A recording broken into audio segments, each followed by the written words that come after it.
Un bon sabbat à tous. J'espère que vous avez passé un très bon sabbat. Je souhaite la bienvenue à ceux qui pourraient nous écouter en ligne s'ils ne pouvaient pas venir avec nous aujourd'hui. Le temps a été vraiment beau ces derniers jours. C'est un plaisir d'être ici avec vous. Je dois reconnaître que quand je suis arrivée à l'Assemblée, j'ai réalisé que j'avais oublié mes notes et ma Bible. Alors malheureusement, je vais utiliser la Bible de ma femme et j'espère que sa Bible dit la même chose que moi et je m'excuse pendant la sermonnette, j'ai essayé de remettre mes notes sur un bout de papier. Je vais prier, je sais que Dieu est en charge et il va me remettre dans l'esprit tout ce que il y avait sur mes notes. Nous allons prier pour l'improvisation et pour l'inspiration.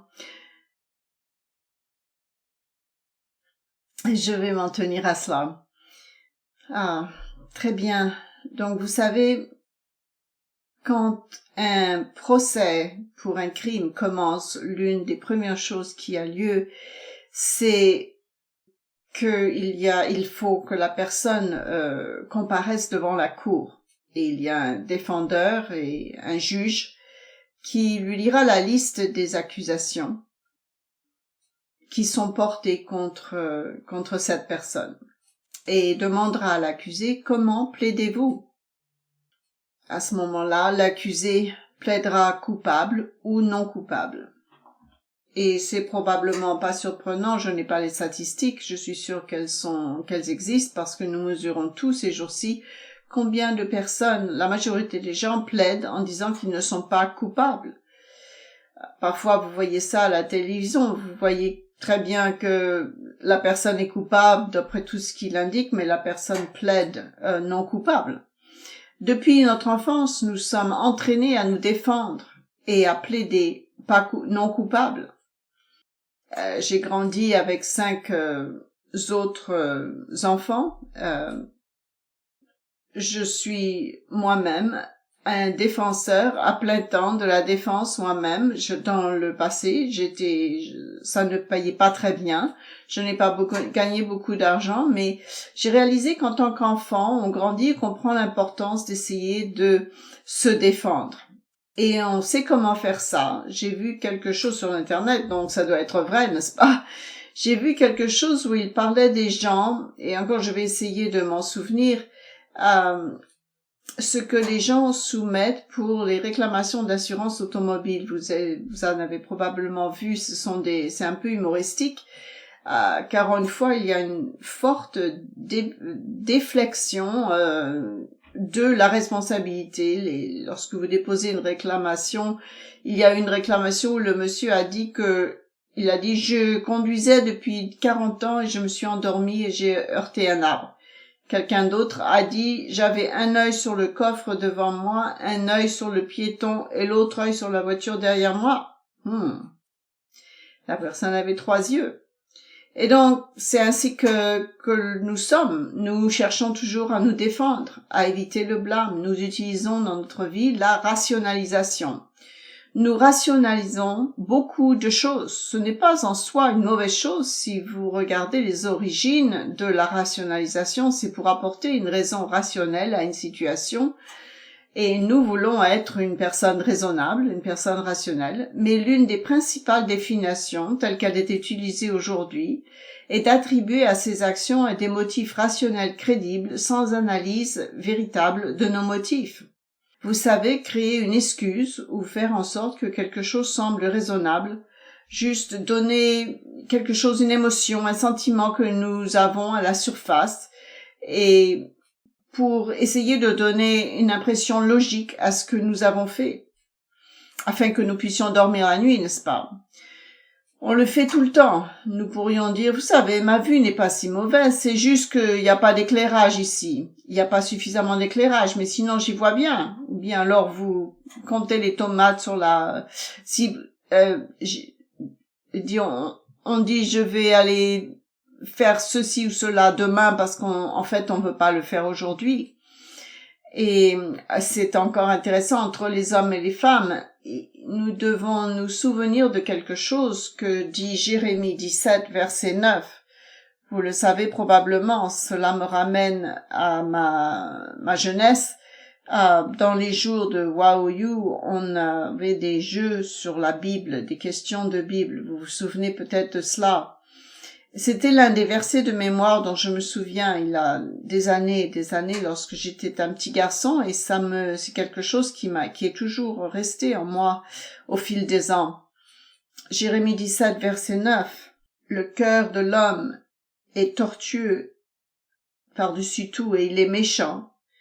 Qui peut le connaître? Au cœur de tout cela, nous rationalisons beaucoup de choses dans la vie.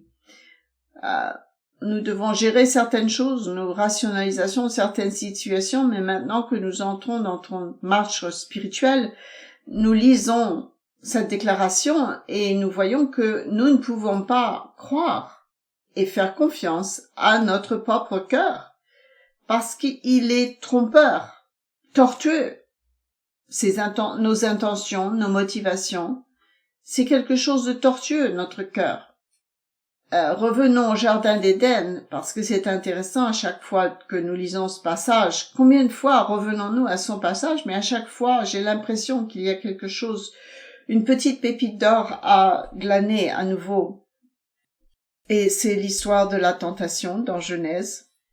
Ce que j'ai dit concernant la rationalisation, nos émotions, nos désirs, nous devons valider nos actions, leur faire nous donner l'impression que nous n'avons pas fait quelque chose de mal.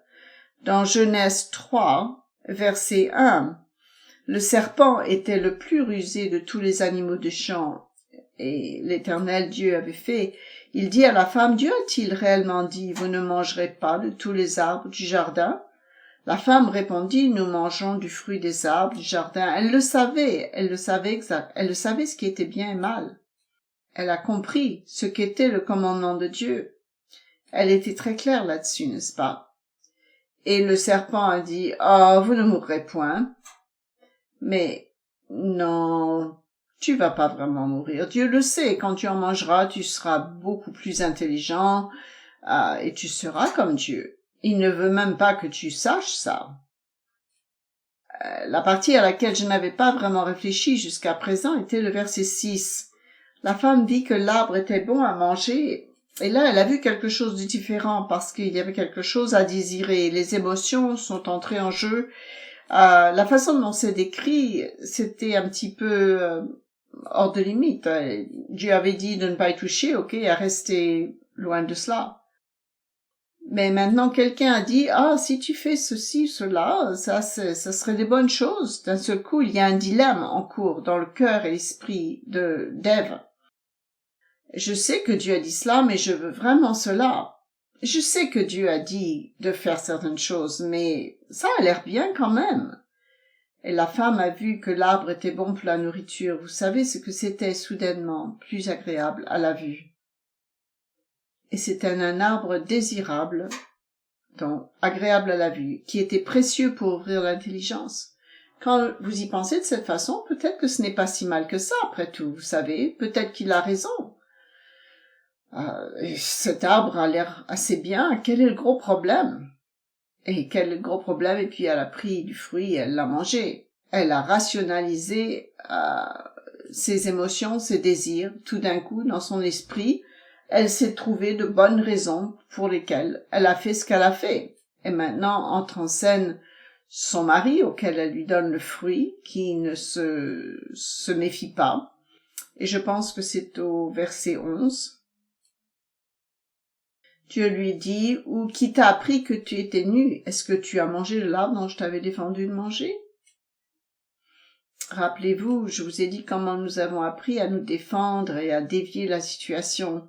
Qu'est-ce que l'homme dit? Oh, la femme que tu m'as donnée. Faut pas oublier ce petit point ici. C'est toi qui m'as donné cette femme. Et c'est elle qui m'a donné ça. C'est comme ça que c'est arrivé. C'est comme ça qu'on s'est mis dans ce pétrin. C'est pas vraiment de ma faute. J'étais au milieu de ça, vous savez, tu sais ce qui est arrivé à elle, et c'est toi qui m'as donné cette femme. Donc, on rationalise tout cela afin de pouvoir vivre avec nous-mêmes. Le cœur est une chose intéressante. Et je pense à l'histoire d'Aaron, quand Moïse était parti pendant 40 jours et qu'il ne revenait pas. Alors, que s'est-il passé? Qu'est-ce qu'une personne rationnelle, raisonnable est censée faire alors que Moïse ne revient pas? Il dit, on devait commencer un plan B. Il ne revient pas, nous on est ici pour adorer, donc nous avons besoin de quelque chose pour adorer. Alors son esprit commence à rationaliser, à penser de façon logique, n'est-ce pas? On nous a dit d'attendre. Oui, mais c'était seulement pour une période de temps. Certainement, il ne voulait pas qu'on attende aussi longtemps. Ce n'est plus du tout raisonnable maintenant. Nous devons donc agir. Je dois agir, alors qu'est-ce que je fais? D'accord. Nous allons apporter tout l'or, rassembler, nous allons faire quelque chose, on va créer quelque chose que on peut adorer. Ça fonctionne pour d'autres nations, ils vivent encore, ils gèrent toujours les choses. Nous aussi, on a besoin de quelque chose à adorer.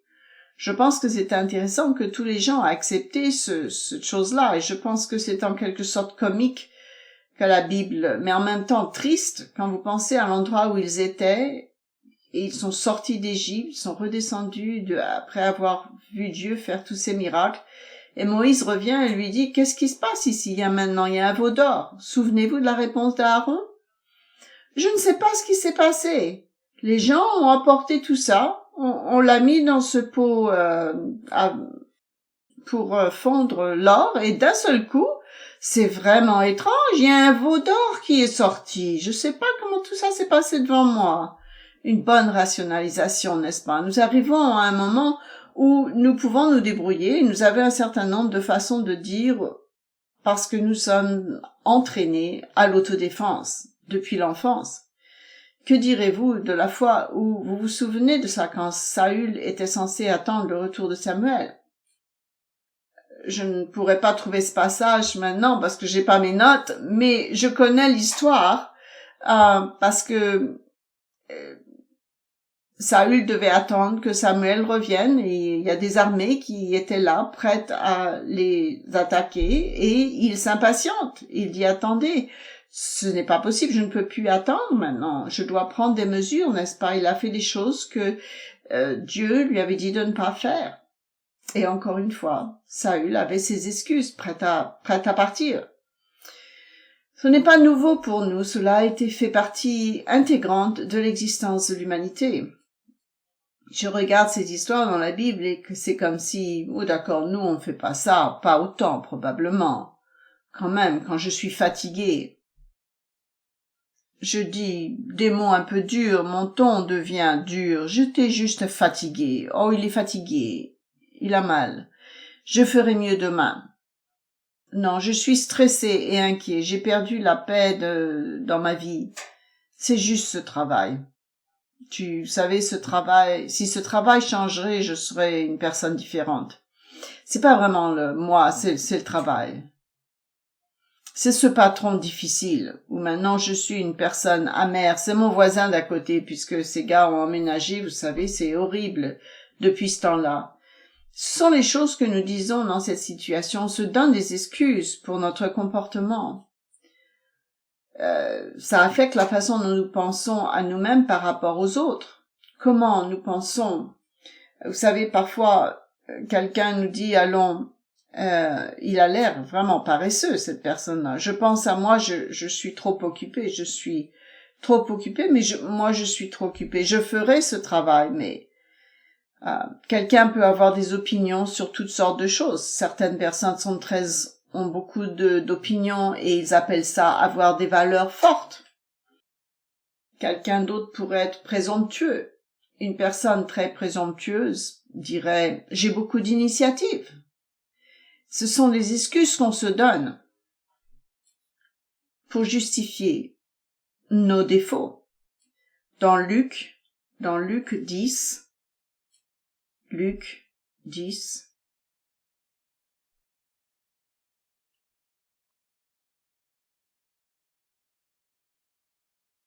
Luc 10 et verset 25. Luc 10, verset 25. Un docteur de la loi se leva et dit à Jésus pour l'éprouver, « Maître, que dois-je faire pour hériter la vie éternelle ?»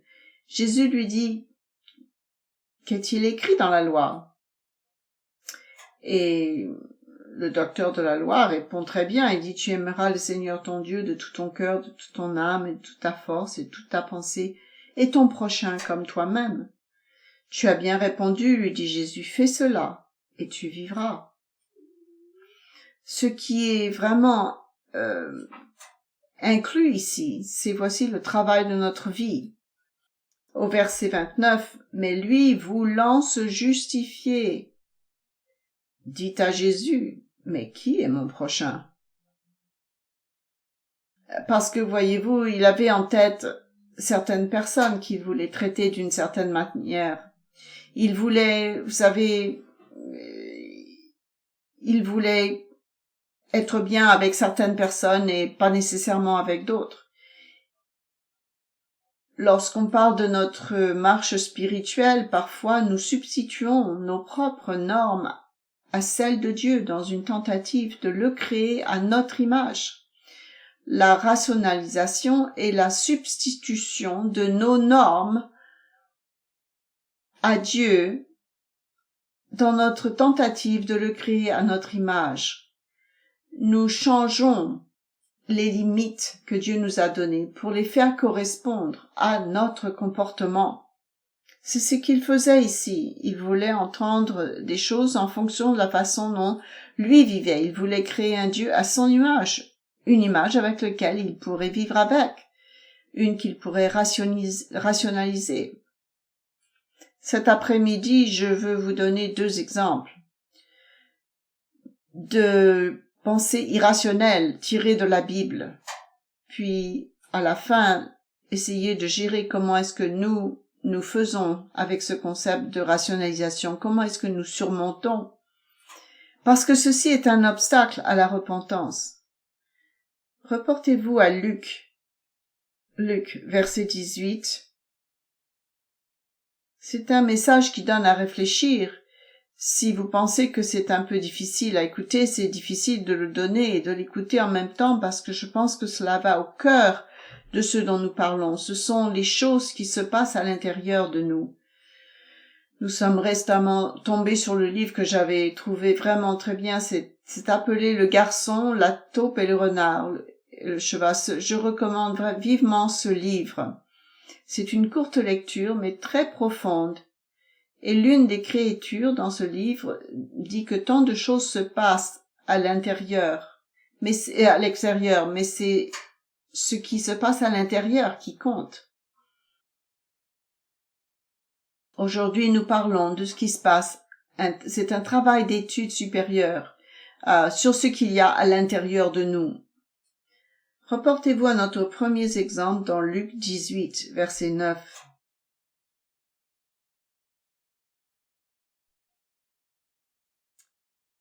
Et il dit encore cette parabole en vue de certaines personnes se persuadant qu'elles étaient justes et ne faisant aucun cas des autres.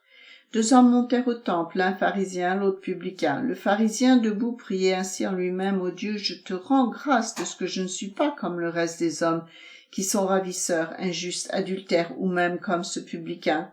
Je jeûne 2 fois par semaine, je donne la dîme de tous mes revenus. » Le publicain, se tenant à distance, n'osait même pas. On va s'arrêter ici pendant un moment. Il a donné cette parabole à ceux qui avaient confiance en eux-mêmes et en leur propre justice, à ceux qui méprisaient un peu les autres et qui avaient vraiment trouvé un moyen de vivre avec eux-mêmes et les choses qu'ils faisaient. Si vous regardez sa prière quand il arrive, il dit que les pharisiens différents commentaires disent des choses différentes. Mais lorsqu'on examine ce qui s'est passé, c'était plutôt une liste de contrôle de tout ce qu'il avait fait pour être juste devant toi. C'était pas vraiment une prière, c'était plutôt une liste qu'il a dit tout haut de toutes les bonnes choses qu'il a fait. Et il avait confiance en lui-même et en ce que je suis et les choses que j'apporte devant toi. Il est resté seul. La plupart des commentaires diront cependant, si vous voyez que plus tard, nous lirons à propos du collecteur d'impôts, il y avait une grande séparation et une grande distance lorsqu'il n'y avait pas de grande séparation. Probablement ils étaient ensemble, ils n'étaient pas loin de l'un de l'autre, et il s'est probablement éloigné de cette personne pour s'assurer qu'il était le plus loin possible de lui. Vous pensez à ce que Jésus disait qu'ils ont confiance en eux-mêmes et ils méprisaient les autres. Il se passe beaucoup de choses dans notre cœur quand on commence à rationaliser notre comportement, et ce n'est pas sain. Nous pensons que nous avons compris tout ce que nous avons besoin de compris, nous sommes notre propre défenseur et nous sommes à l'aise avec qui nous sommes, et nous commençons à avoir une attitude qui regarde les autres d'en haut, comme si ils étaient moins bien. On voit tous leurs défauts et nous, on pense que on n'est pas si mal que ça. Je ne suis pas comme les autres hommes. Ils passent par une liste de toutes les choses. Vous pouvez remarquer dans Matthieu 23 et le verset 25, le pharisien parle de ceux qui extorquent l'argent. Jésus, dans Matthieu 23, 25, dit « Malheur à vous, pharisiens hypocrites, parce que vous lavez l'extérieur de la tasse, mais à l'intérieur, vous êtes plein d'extorsion. » Alors voici un pharisien qui regardait extérieurement, mais à l'intérieur, il y avait du poison. Et Jésus lui dit, à l'intérieur, tu es pourri jusqu'au cœur parce que tu es plein d'extorsion. Et il lui dit, je te remercie que je ne suis pas comme lui. Parfois, on fait ça sans s'en rendre compte lorsqu'on critique les autres, parce qu'on se sent mieux qu'eux. Il dit, je ne veux pas même m'approcher de cette personne parce que c'est un pécheur. Je ne fréquente pas des gens qui ne sont pas gentils comme ça, qui ne sont pas comme lui, qui sont pécheurs comme lui. La comparaison avec l'autre homme, c'était qu'il demandait d'être pardonné. Il se tenait humblement devant Dieu.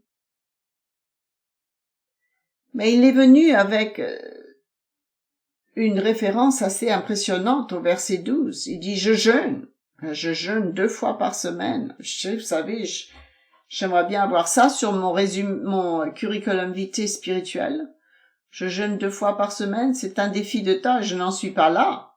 Je donne la dîme de tout ce que je possède. Certains commentaires disent même que tout ce qu'il possède serait même sur le revenu, mais donnait la dîme sur toutes les choses qu'il avait faites. Il était justifié dans sa position devant Dieu. Selon lui, il n'y avait pas de repentir, il n'y avait pas de contrition. Il avait simplement énuméré ce qu'il faisait de bien. Savez-vous, dans ce cas, je pense que c'est ironique. Je pense que Monsieur Creech a parlé de la repentance il y a quelques sabbats, et ensuite il en a parlé pendant l'étude biblique. La semaine dernière, nous avons lu l'histoire de l'Église primitive et les 613 lois qui ont été mises en place dans la communauté juive pour créer une barrière entre eux et les autres, pour ne pas sortir des limites dans lesquelles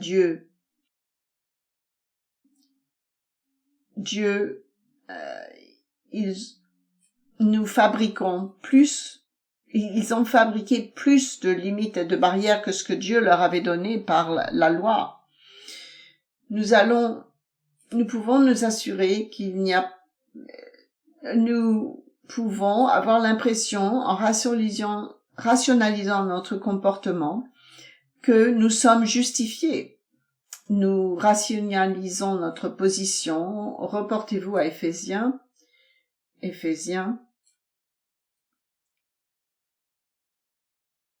chapitre 2.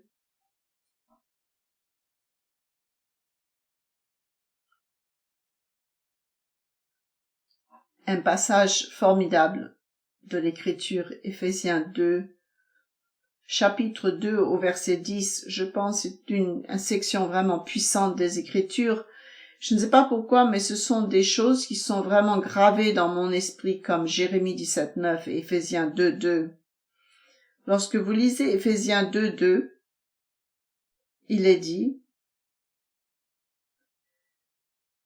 vous étiez morts par vos offenses dans lesquelles vous marchiez autrefois selon le train de ce monde, selon le prince de la puissance de l'air, de l'esprit qui agit maintenant dans les fils de la rébellion. Il leur rappelle qu'ils vivaient autrefois selon les convoitises de leur chair, accomplissant les volontés de la chair et de leurs pensées. Nous étions comme ça, c'est ce qu'il dit ici. Mais Dieu, riche dans sa miséricorde, à cause de son grand amour, il nous a fait vivre. C'est un passage qu'on connaît très bien, qui est très beau. À cause de son grand amour dont il nous a aimés, nous qui étions morts par nos offenses, nous a rendus vivants avec Christ. Il nous a ressuscités ensemble et nous a fait, et c'est par sa grâce, que vous avez été sauvés. Et non par les œuvres, afin que personne ne se vante, comme le pharisien dans sa prière auparavant. Nous pouvons parler de la communauté juive, mais nous pouvons, pour être honnêtes avec nous-mêmes, qu'avons-nous ajouté à la loi de Dieu alors que nous approchons de cette année des pains sans levain? Est-ce que nous passons plus d'efforts à nettoyer qu'à laver l'intérieur de notre cœur? Avons-nous ajouté plus que ce qui est dans la loi afin que nous ayons un point pour rationaliser notre position, ce que nous faisons? Il dit non, c'est par la grâce pour que personne ne se glorifie. Que Dieu, il nous a ressuscités ensemble, etc., afin de montrer les richesses de sa grâce par sa bonté envers nous. Au verset 8, c'est par la grâce que vous êtes sauvés par le moyen de la foi. Et cela ne vient pas de vous, c'est le don de Dieu. Lorsque nous rationalisons qui nous sommes et ce que nous sommes, cela nous met dans une certaine position avec Dieu. Dans 1 Corinthiens 5, vous voyez que, en fait, nous risquons de créer de nouvelles limites et un autre Dieu, un Dieu différent. Dans 1 Corinthiens, je vous donne 2 exemples très connus des passages de la Bible, mais j'aimerais que vous y réfléchissiez à la façon dont vous rationalisez votre comportement, vos attitudes. Est-ce que nous sommes alignés sur la loi de Dieu ou est-ce que nous avons rajouté des choses ou enlevé des choses? Et nous devons prendre du recul et nous demander ce que Dieu veut vraiment de nous. Que veut-il de nous? 1 Corinthiens 5, verset 1. On entend dire généralement qu'il y a parmi vous de la débauche, et une débauche telle qu'elle ne se rencontre pas, même chez les païens. Au verset 2, vous êtes enflés d'orgueil, et vous n'avez pas été plutôt dans l'affliction, afin que celui qui a commis cet acte soit ôté du milieu de vous. Pour moi, absent de corps, mais présent d'esprit, j'ai déjà jugé comme si j'étais présent celui qui a commis un tel acte. Au nom du Seigneur, etc., il dit, ne savez-vous pas qu'un peu de levain fait grandir toute la chair? Il y a quelque chose qui s'est passé dans l'église de Rome qui était si horrible que même les païens ne le feraient pas, disait Paul. Et pourtant, les gens là avaient accepté ça et ils avaient repoussé les limites de la loi divine en rationalisant ce qui était passé.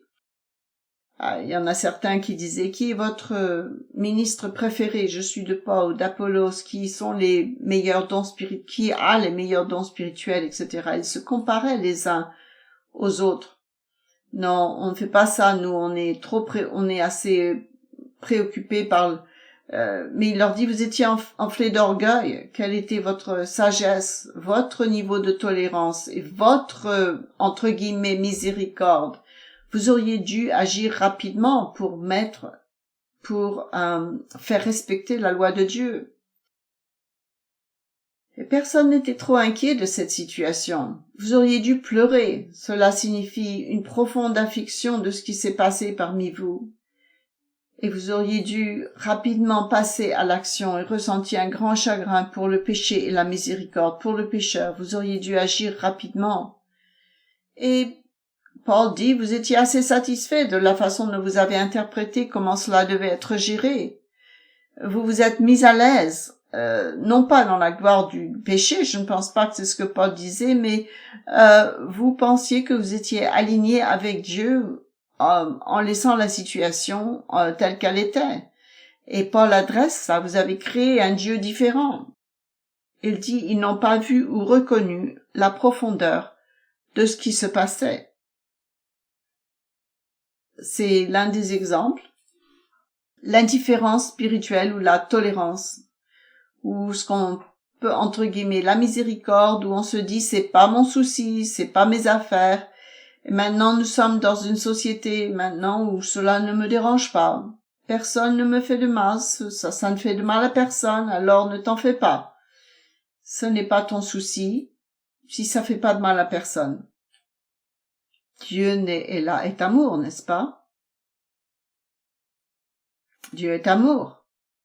J'ai eu ces conversations avec des collègues et vous parlez de certaines choses et comment pouvez-vous, ils me disent, faire cette déclaration que Dieu est amour. Il est large d'esprit. C'est ça qu'ils pensent. Nous avons créé ainsi le Dieu que nous voulons adorer. Alors comment faisons-nous? Qu'est-ce que nous faisons avec cela? Est-ce que vous êtes tous démoralisés parce que je vous ai dit que la rationalisation, être à l'aise avec nous-mêmes et nos comportements, et parce que notre cœur est tortueux, alors que faisons-nous? C'est une cause désespérée, n'est-ce pas?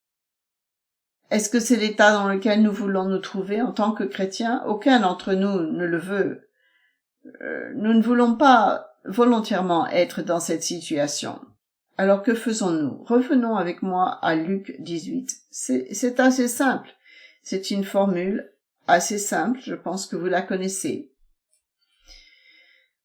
Luc 18.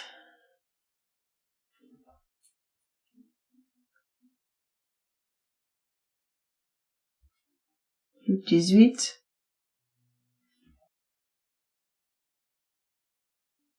Nous voyons l'autre personne qui priait au temple ce jour-là, au verset 13. Et l'histoire continue. Le publicain se tenant à distance. Je pense que ce n'était un choix. Il levait les yeux aux yeux, il s'était mis à distance, peut-être parce qu'il avait honte, peut-être, il se sentait humilié d'être en présence de Dieu, sachant qu'il était l'état dans lequel, de ce qu'il avait besoin, et l'état spirituel dans lequel il était. Il n'osait même pas lever les yeux aux cieux. Il se frappait la poitrine en disant, « Ô Dieu, sois apaisé envers moi, qui suis un pécheur. » Je vous le dis, cet homme descendit dans sa maison justifié, plutôt que l'autre. Nous parlons de la justification. C'est soit l'auto-justification, mais ça c'est pas de l'auto-justification, c'est la vraie justification, où Dieu dit, je t'appelle, je te justifie, parce que il est revenu chez lui justifié, plutôt que l'autre, parce que lui, il avait fait le pharisien, il avait déjà fait sa propre justification, il n'avait pas besoin que Dieu le justifie, n'est-ce pas? Il se défendait lui-même, mais Dieu ne regarde pas cela et il n'honore pas cela. Dieu dit, la personne humble vient devant Dieu en disant, je vais arrêter de me défendre constamment, de défendre toujours mon comportement en me donnant des excuses pour ce que je fais. Son attitude était celle de réaliser que lorsqu'il avait transgressé, lorsque nous marchons, nous sommes des enfants de Dieu qui pêchent. Nous sommes des enfants de Dieu qui pêchent de temps en temps.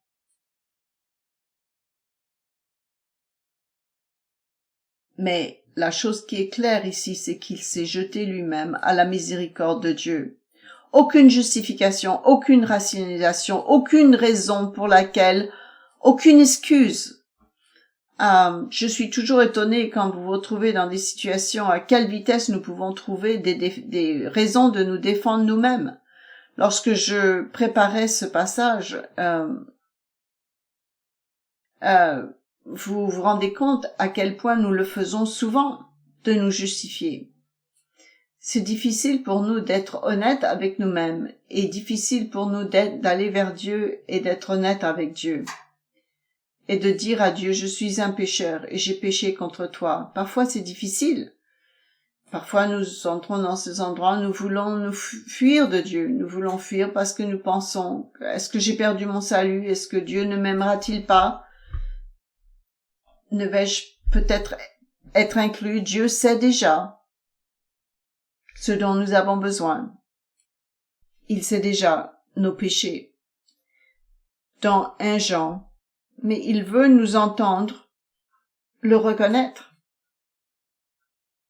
Alors de bonnes choses peuvent commencer à arriver. Nous arrivons à la partie encourageante de ce message. Alors accrochez-vous bien parce que je sais que c'est difficile, mais j'ai dû vous montrer à quel point nous rationalisons les choses dans notre vie. On se donne des petites excuses pour tout. Parce que nous voulons nous sentir bien, nous voulons être à l'aise, nous voulons que notre cœur nous dise que tout va bien. Alors on se compare aux autres parce que comme ça on se sent mieux. Et l'autre il est pas bien, il est pas aussi bien que moi. Nous reconnaissons que si je pouvais prendre Jean 1 et 1 Jean 1, ce sont deux puissants chapitres. La façon dont Jean écrit concernant la parole de Dieu qui est venue, la façon dont il décrit cette parole des Écritures, et 1 Jean est également puissant, et il parle ici au verset 5. 1 Jean 1, verset 5. Il dit, la nouvelle que nous avons apprise de lui, que vous annoncez, c'est que Dieu est lumière. Nous l'avons touché, il le dit, nous avons touché, nous avons parlé du temps avec vous, du temps avec lui, avec cette parole. Croyez-moi, il dit, vous voulez le suivre. Si vous êtes avec lui, si nous sommes en communion avec lui, les uns avec les autres, c'est ça qui nous relie, c'est la seule chose qui nous relie. Nous n'avons pas d'autre lien, mais être avec lui, c'est ce que l'Esprit de Dieu nous lie. Il dit, c'est ce que nous avons entendu de lui et qu'il vous a déclaré que Dieu est lumière et qu'il n'y a point en lui de ténèbres. J'aime tellement ce passage, un éclat de lumière que les ténèbres ne peuvent pas cacher. Mais regardez ce qu'il y a au verset 6, si nous disons que nous sommes en communion avec lui, et j'ai pensé à un sermon, ce serait bon parce que il y a beaucoup de commentaires là-dedans, dans ce premier chapitre. Si je crois concernant moi-même que nous sommes en communion avec lui et que nous marchions dans les ténèbres, nous mentons. Nous ne pratiquons pas la vérité. Si nous pensons que nous marchons avec Dieu, que nous sommes en unisson, que nous rationalisons nos défauts ici et là parce que on veut se sentir bien, mais qu'on dit qu'on est en communion avec Dieu, alors il dit nous n'avons pas de communion avec lui, nous mentons et nous ne pratiquons pas la vérité au verset 8. Et si nous disons que nous n'avons pas de péché, nous nous séduisons nous-mêmes, nous nous trompons. Nous parlions cet après-midi des petits péchés, n'est-ce pas? Je suis fatiguée, j'ai eu une semaine difficile, alors c'est pour ça que je me suis mise en colère. Et qu'est-ce que le collecteur d'impôts a dit? Je suis un pécheur. Aie pitié de moi. Il était honnête. Ayez une communication honnête avec vous-même. Reconnaissez vos péchés et n'essayez pas de les justifier. Quand on se justifie nous-mêmes, on n'a pas besoin de la justification de Dieu, n'est-ce pas? Voilà une phrase très, très puissante. Si nous disons que, si nous marchons dans la lumière, etc., si nous disons que nous n'avons pas de péché au verset 8, nous nous séduisons nous-mêmes. Et la vérité n'est point en nous. La même chose que j'ai dit avec le collecteur d'impôts. Qu'est-ce qu'il dit ici? je suis un pécheur. C'est un verset tout différent dans la Bible de ma femme. Il empruntait la Bible de sa femme. Si nous confessons, confesser, mais avouer que on arrête de se donner des excuses. On arrête de dire, je me suis mise en colère parce que j'étais fatiguée, parce que j'étais stressée. Quand on arrête de se justifier et qu'on demande simplement d'être pardonné, il peut nous purifier de toutes ces injustices. Si nous allons vers lui et que nous n'essayons pas de le cacher à Dieu et aux autres. Mais parfois nous avons tendance à remettre ça à plus tard. Oui, vraiment, on le reconnaît un petit peu. On ne s'excuse pas vraiment aux autres, on le reconnaît, mais on ne veut pas vraiment rationaliser. On dit simplement, oh, je n'aime pas cette personne, je n'aime pas tellement être avec elle, alors nous rationalisons le fait que on dit certaines choses pas gentilles de cette personne. Ou on dit des choses peut-être pas gentilles à cette personne, parce qu'on se dit, c'est normal, c'est de sa faute, elle est comme ci, elle est comme ça, par conséquent, je veux pas passer de temps avec elle. On crée des haies et des murs pour justifier notre propre comportement, des limites et des haies qui ne sont pas celles de la loi divine. Mais si on va vers Dieu en disant, pour être réconforté, quand David a dit, comment David a-t-il rationalisé? Il a dit, Samuel lui a expliqué, le gars avait 4 moutons et tu en as pris un. Et David avait rationalisé ce qu'il a disait en disant que la personne qui avait volé ses moutons devrait être tuée. Mais lui, qui avait volé la femme d'un autre, quand il a commencé à reconnaître ça, quand il l'a vu, quand il a reconnu qu'il avait fait la même chose, il s'est repenti tout de suite. C'est une grande tâche. C'est une question de cœur. C'est pour ça que David est appelé un homme selon le cœur de Dieu. Un homme selon le cœur de Dieu. Reportez-vous à Hébreux 4, verset 12. Hébreux 4, verset 12. Dites à Dieu de vous montrer votre cœur. Reportez-vous à Hébreux 4, verset 12. Ça, à chaque fois que vous faites votre étude biblique ou que vous priez, demandez à Dieu qu'il vous montre votre cœur à travers sa parole. Montre-moi mes motivations. Aide-moi à voir où je ne suis pas aligné avec toi, où je ne suis pas en toi, pour m'aider à m'aligner à toi aussi vite que possible, pour chercher ta miséricorde et ton pardon. Dans Hébreux 4, verset 12.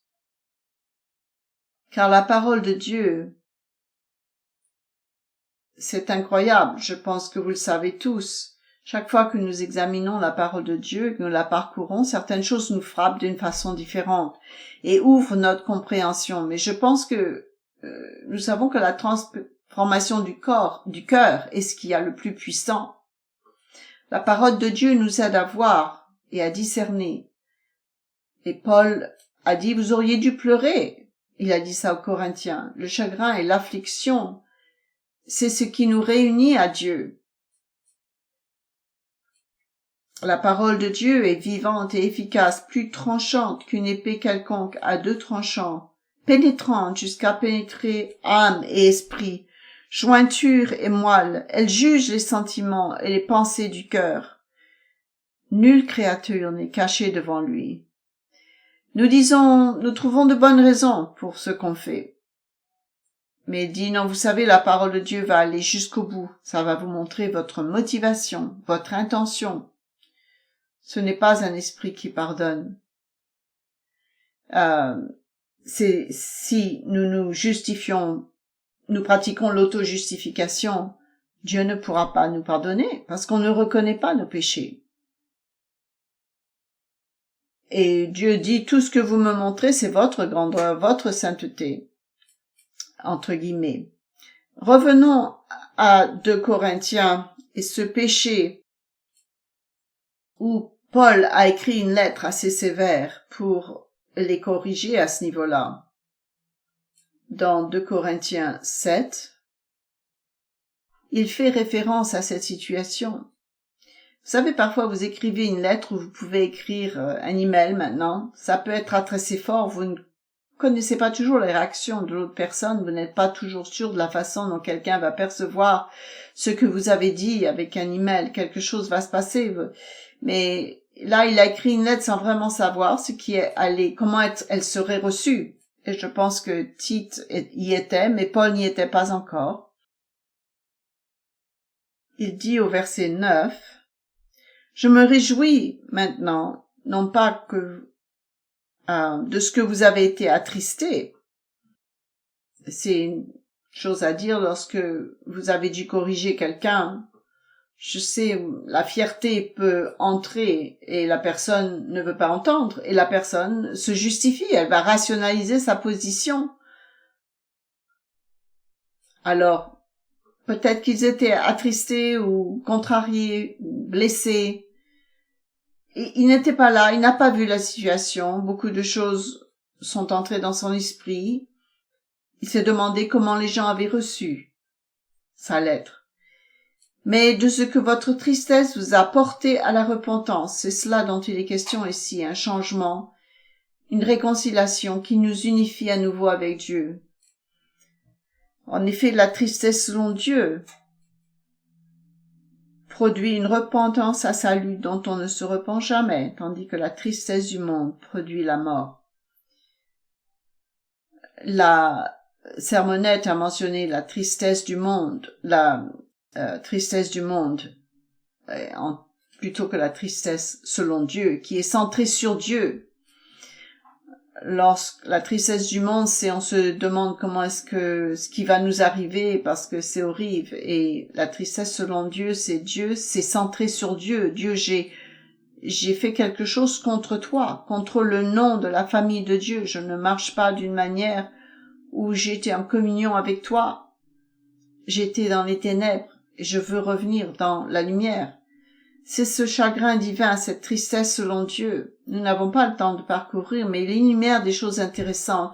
Lorsque la tristesse selon Dieu, tous les documents juridiques et toute l'autodéfense et toutes les excuses qu'on se donne, on laisse partir tout ça et on est complètement soulagé et on est reconnecté avec Dieu. Au verset 11, « Quel ardent désir, quel zèle, quelle punition !» Vous étiez rapide maintenant pour vous éloigner du problème et de le corriger. Nous en avons parlé plus tôt. Une fois que cela a été porté à votre attention, vous avez été rapide pour éradiquer ce péché.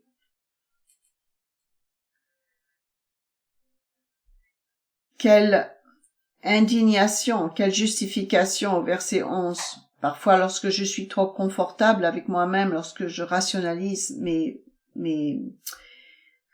actions, est-ce que vraiment c'est parce que je ne prends pas suffisamment en dégoût mes péchés, mes fautes, mes défauts.